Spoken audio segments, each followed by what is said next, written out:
Another one says you make a lot of money. And then there's another one that says you are rich, money rich. And then Mama magnified. Magnified family, what it do? Kalivita, Kelisahomofukeng, also known as Mama Magni. Vlogtober is Vlogtobering, and we are back with yet another magnified segment. It is another sit down, guys. It is another food for thought for the day, word of the day, thought of the day, thought of the week. Listen, so why are you not subscribed? We are on the road to 500 subsidies here, okay? So please just make the circle bigger, bigger. We are also looking to grow the family, you know. We are also looking to see that you don't leave us hanging down on the comment section down below. If it is your first time here, welcome. I hope you make it a stay. And if you are a returning magnified famo, welcome home, baby. You're about to enjoy yet another love offering from the magnified family. Okay, magnified family, we are here shooting the long-awaited assumptions tag. So a few weeks ago on both Instagram and YouTube, I have asked you guys to please send a few assumptions on me. I actually ended up posting it even on WhatsApp, and my WhatsApp family also came through with a few assumptions. A lot of them, they were common ones, so I'll just, you know, almost bunch them up together if there's common ones. I had a lot more from Instagram than I did from YouTube. That also talks to our growing community exposure. We're not that many on YouTube yet, or the interaction for me has always been a lot more on WhatsApp and Instagram, and we are looking forward to growing our following, our interaction, our togetherness on YouTube. Right, so there's a mixture of all the assumptions. I've just put all of them together. Some I really chuckled. Let me start. They all muddled up together. I think just to go quicker, I won't really mention the names, but I know everybody who sent through an assumption will know which assumption they sent through, and they'll actually obviously hear me talk a little bit on it. The first assumption says you give the best auntie advice. Obviously, this does sound like someone who is looking up to me as an auntie. It is a friend of my niece's. Yeah, we go to church together with this young lady, and her saying I give the best aunt advice. I'm going to assume that she's heard from my niece, aka my daughter, that I give the best aunt advice. I think I do. I've always assumed a motherly role wherever I am. I've also always assumed a big sister role wherever I am. And I also don't give the general conventional advice. I always try to think back to when I was that person's age, in their headspace, and what was my thinking when I was in that situation, as opposed to obviously still bringing the good advice that the person needs to have. But I'm also quite good at coming down to the level of that person and understanding, because I am an empath. So I could say that assumption is true. The second assumption says you are the stricter parent. Girl, please, you need to come into our home. Guys, you need to come into our home. You know, this assumption is one that I didn't expect. And this one assumption really got me thinking, I wonder this person ubone in, you know.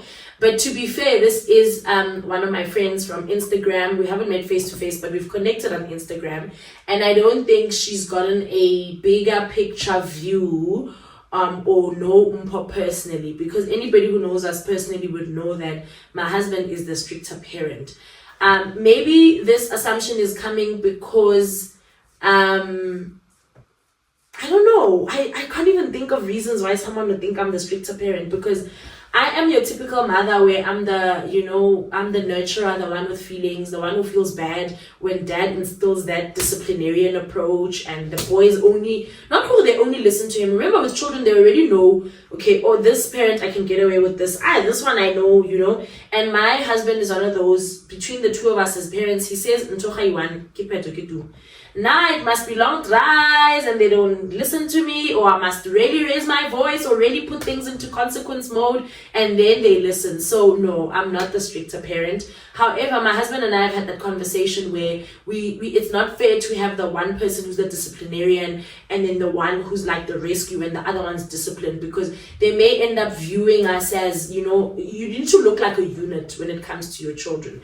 And it's also not fair for him to only be seen as the disciplinarian and I'm the soft one who's like, oh, I'm sorry, Wanaka, because I also need to dial up my disciplinarian so that it balances out what he does. And it also just gives the kids a clear picture of right from wrong, no matter who it's coming from. Right? So no, I'm not the stricter parent. The next assumption says that I am very laid back and I'm not one to stress or freak out easily. There's very, very, very, very much truth in that. I am a very laid back person. I don't take myself too seriously. What I've also found is, I don't know, this is my theory, okay? I'm divulging a bit. I come from a home of 4 girls. It's my older sister, myself, and the twins.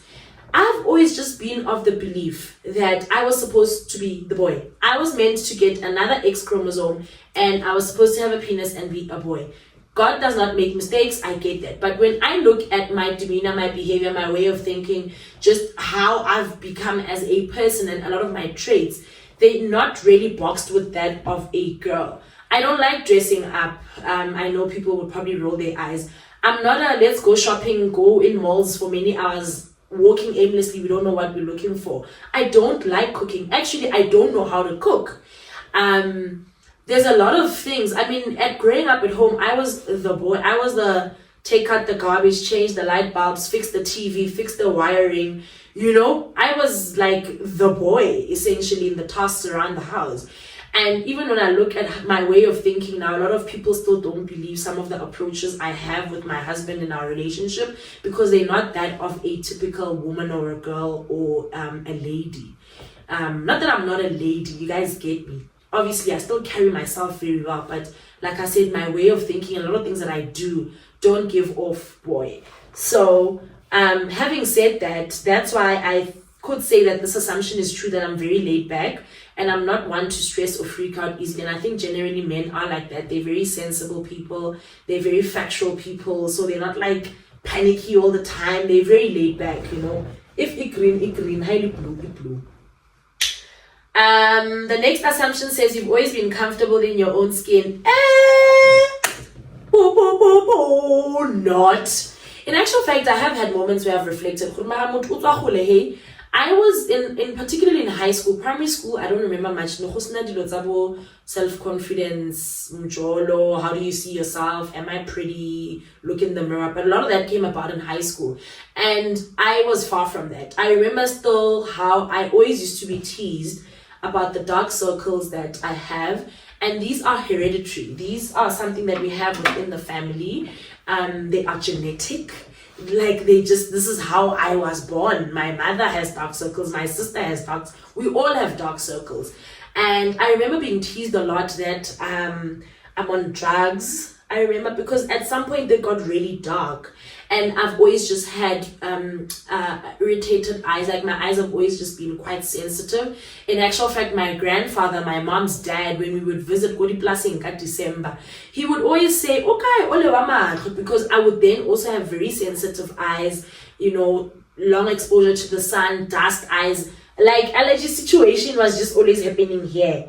And so that would actually accentuate and pronounce my dark circles even more here. And people would then just, when I got into my teenagers with that, people would just say I'm on drugs or I'm high or I smoke weed because of that. And there were a lot of things that used to happen. Even being the average tallest girl wasn't something I particularly liked about my body growing up. I was extremely skinny also, guys. My bones were out, so I used to be teased a lot. So no, I was not always comfortable in my skin. In actual fact, I learned to be comfortable in my skin in my young adult years, and I actually ended up liking a lot more the things that I didn't like. My niece that I spoke about earlier, my 16-year-old niece, is also tall. So the tall gene in our family is quite recessive. It's not the dominant gene. So generally, the general population in our family is short. So if we have someone tall, we know that it's the recessive gene. So my dad is tall. that's in his line, and then in our line lineage, I'm the only tall person. And then in the next generation, which is our children, my niece is the only tall person. So we'll wait to see what happens with their kids. But I see how that's why I'm more, you know, to just talk her through, because she's also sometimes very conscious about how tall she is. And those was unfortunately the things we used to get teased about, even sometimes in our homes. In passing, you know, the things we say, or things our parents and our family members, Baba Khulu used to say, you know, now it ends up playing on your mind, and it ends up making it seem like it's this not nice thing, you know, that our parents, I think, were not aware that these are actually damaging words that end up could cause adults who are wounded. So those are the things I ended up liking Sitikile Mukholo, and I'd speak to my niece very often to say, girl, now when I walk into a room, you do not feel or see that I'm there, because honey, I'm there because I'm tall, I stand out. That is the boldness of God in me, you know. So no, I was not always comfortable in my own skin. Another one says you make a lot of money. And then there's another one that says you are rich, money rich. And then there's another one that says you are a millionaire. And then this millionaire one, I think expose. It's from my brother. It's from my fellow brother, Manako Haye, who is my sister's soully. Tai, when I catch you. Okay, you make a lot of money and you are rich, money rich. Guys, no. It depends. And I like that this person said you are rich, money rich. If we're talking money rich, nah, far from it. If you're talking other riches, I am every rich. I'm rich in blessings. I still have both my parents. I'm rich in blessings because I am the most healthy marriage. I am rich blessing because I am a mother, not once but twice, to the most precious souls on earth. I am rich because I've got my sisters. I am rich because, honey, in whose image am I made? Do you know what lies in me? Do you know the Holy Spirit that is in me? Do you know the plans that God has for me? That makes me rich. But on the real, when it goes back to the assumptions and I think that part of you make a lot of money. Let's get the elephant out of the room, guys. Anybody who works in sales has money. You work the work, you have a plan, you work the plan, you make the money. The money's on the table, you know? So inevitably, I think, to be fair, yes, there's a lot of money to be made in the career that I'm in. Do I want to say I make a lot of money? I don't think I'll ever say that I'll never be arrived. Okay, we need money for resources. I need more, you know? But to be fair, yes, I am in medical sales. That does then talk to being exposed to a whole lot of money. And it's up to you how much money you want to make. Okay. And then there by my brother, Nyamayaro, Mr. Nyamayaro, husband to my sister, Katleho Nyamayaro, who says that I am a millionaire. Say, go talk to FNB there, please. Tell them to give me my millions right now, because you have declared me a millionaire and I claim it. And tomorrow when I wake up, even tonight, even when I finish shooting this video, my bank account is going to be in 6 digits. Because you said it from your lips to God's ears. Okay? We proclaim things that aren't as if they are. So thank you for that. That one, God is hearing. And then there's one that says you laugh a lot. Come on. I need to shake this person's hand. Obvious. It's a no-brainer. But I'm shocked because it came from a person who doesn't know me really personally. But I guess it does show off on like social media and things that happen that I post. Maybe it is very obvious that I laugh a lot. And then this one particular person, in terms of what assumptions do you have, she said none. You don't hide the tough times and the good. You're so real. Guys, when I tell you this was my favorite comment in the assumptions tag, particularly there by where she said I don't hide the tough times and I'm real. It wasn't always like that, and that's why it made me happy. Well, I thought it was always like that until, I don't know, I can't remember, pre-COVID, or I can't remember when, in my motherhood journey on Instagram and on socials. I remember I used to get a lot of like comments and sharing and DMs from people saying, oh my word, you make motherhood look so easy. Oh, listen, how you were made for this. Motherhood is so easy. And I'm like, I had to reflect in my quiet time, what is making these people say that I make it look easy? I really had to look in the mirror and reflect to say, I know it's not easy. I know there are a lot of lows. I know the picture in totality is not giving easy. Is it giving enjoyable? Yes. Am I enjoying it? By far. Am I finding fulfillment in it? By far. Is it deep for me? Yes, motherhood is very deep for me. Is it fun for me? Yes, there's a lot of fun elements for it for me. Easy? Definitely not. And I had to reflect on that easy part to say, why are they saying I make it look easy? Because I know day to day it's not all easy. You know what I mean? And I realized that, we don't have a lot of sharing of the low moments. We don't have a lot of sharing of the unpopular, contrary to popular belief moments. We don't have a lot of sharing of the real raw in-between moments. And that's why even with my podcast, I ended up calling it the In-Between Moments podcast, because we don't talk about the in-between moments. We just talk about the ta-da pretty picture, which is 1.00.555 seconds of your life versus this whole moving film of your entire life. And I then became very conscious, and I conscientized myself to say, share the good, the bad, the ugly, and the in-between. Share the times where, although mama magnified being motherhood things and all things marriage and happiness, share the times when I don't feel like being a mother. Share the times when I'm just like, maybe I'm not the best wife. Share the times when it's just like, actually, you know what, I'm a Jesus girl, but this thing is hard. Share those moments. And I think for someone to come on here in this assumptions tag and share that what they see is someone being real, and what they see is someone sharing the tough times and the good, really warmed my heart. So thank you. You know who you are. Let's go to the next one. I don't want this camera to just shut down on us, so I want to move swiftly. I've addressed the one where it says I make a lot of money. You are popular in high school. Guys, I was part of a group of friends, of girls, who, if there was an order, like I can't really scheme, maybe that typical, your squad so big. I was, when like the boys or the friends are picking, I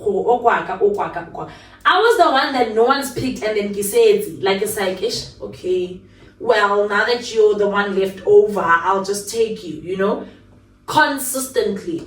And I was the girl who, when all my friends were being asked out by boys and they're being bought all these gifts, especially in high school, there was this one particular friend she's really beautiful. And when I look back, we were all really beautiful. But like, she was magazine girl beautiful. She was beauty standard beautiful. She was what's on TV beautiful, with that face skin and the long hair and the black hair and the typical what we thought was all that. She still is beautiful now, but I'm just saying beauty standard beautiful, right? She was that, and all the boys just used to, like, she was number one. And guys, they used to buy her all these gifts, the Ferrero Rocher, the chocolate. And luckily for us, firstly, she was allergic to nuts. She never told the boys, because she would just collect all these things and share with us as her friends. Obviously, she wouldn't tell them.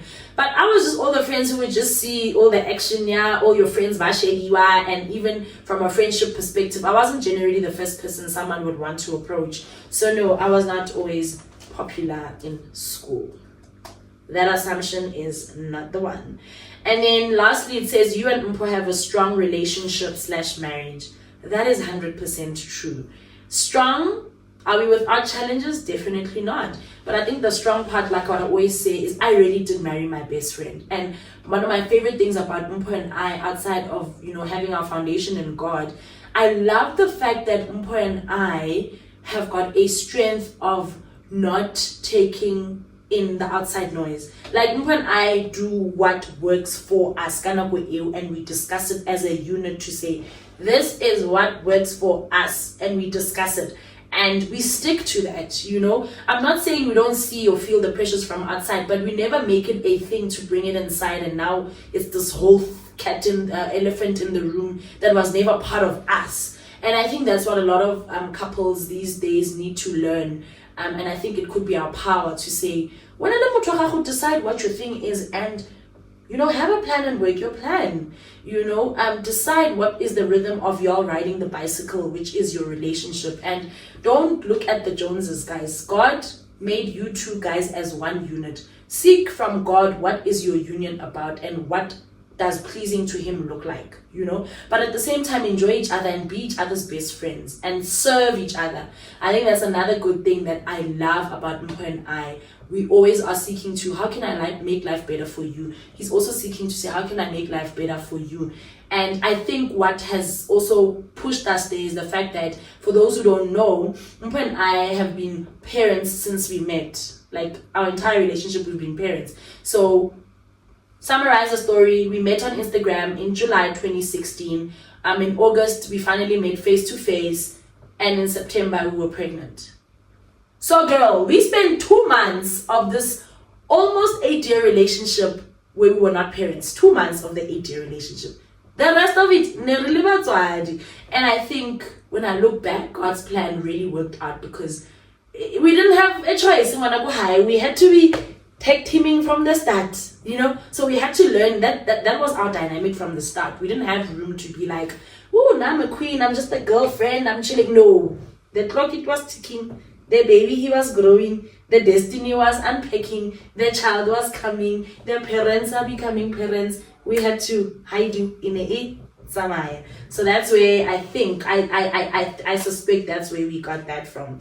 And it's not without challenges, guys. We have days where I just don't feel like talking to him. He doesn't feel like talking to me. But we are always kind to one another. And if you don't know where that comes from, please go back to the video where I spoke about the importance of premarital counseling, and that's where we learned that from. You read your Bible daily. That is the goal. I don't always read it daily. I do get into a lot of fellowship though, a lot of worship music. I pray daily because at church we have 5 a.m. prayer. I do try to read the word daily. It doesn't always happen that way, but it is something that I am actively pursuing to do. And then the last one, I love romance stories. Where? Romance? Hell no. Nope, wanna go high. And like I said, with the whole thing about me being a boy, I don't like romance stories, but I also don't like those. If my husband likes to movies that's like, damn irritate. I like the series. I like science. Give me anything science. Give me anything medical. Not rom-com. Nah. I'd rather maybe comedy, but not rom-com. Comedy as in a comedy show. That's one of the things my husband and I likes. But yeah, it was really fun reading all their assumptions. I didn't want to make this video too long because Vlogtober is Vlogtobering. I give out because we must stay magnified. Please like this video, please share, please spread it around to all your loved ones.